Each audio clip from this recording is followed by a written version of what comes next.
कल्याण डोंबिवली महापालिका स्थायी समितीसाठी आज निवडणूक होते आहे। या निवडणुकीसाठी शिवसेनेकडून दीपेश म्हात्रे, काँग्रेसकडून जितू भोईर आणि मनसेकडून राजन मराठे यांनी उमेदवारी अर्ज दाखल केले आहेत। मनसेच्या उमेदवारीमुळे या निवडणुकीत घोडेबाजार सुरू झालाय।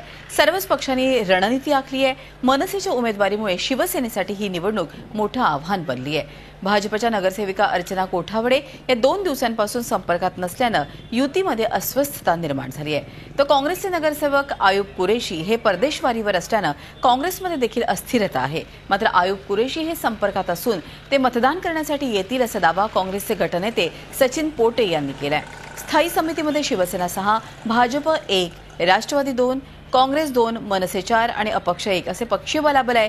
3 उमेदवार रिंगणात राहिल्यास शिवसेनेचा विजय हा सहज आहे। मात्र काँग्रेस, राष्ट्रवादी, मनसे युती झाल्यास शिवसेनेचा पराभव होण्याची शक्यता आहे।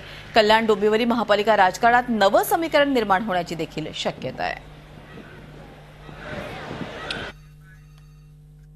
आमचा विजय उद्या निश्चित आहे।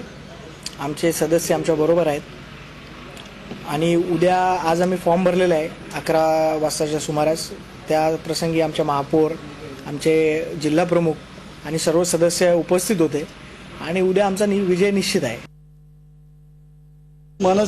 मनसेची भूमिका ही आहे की आम्ही आमचा उमेदवार दिलेला आहे। आमच्या उमेदवाराचा राजन मराठेंचा फॉर्म आम्ही भरलेला आहे। नाही, पक्ष आहे, पक्षाची धोरणं आहेत, पक्षाचे निर्णय असतात। त्याप्रमाणे आम्ही मागेही बोललो होतो की योग्य वेळेला आम्ही योग्य निर्णय घेऊ। झी 24 तास रहा एक पाऊल पुढे।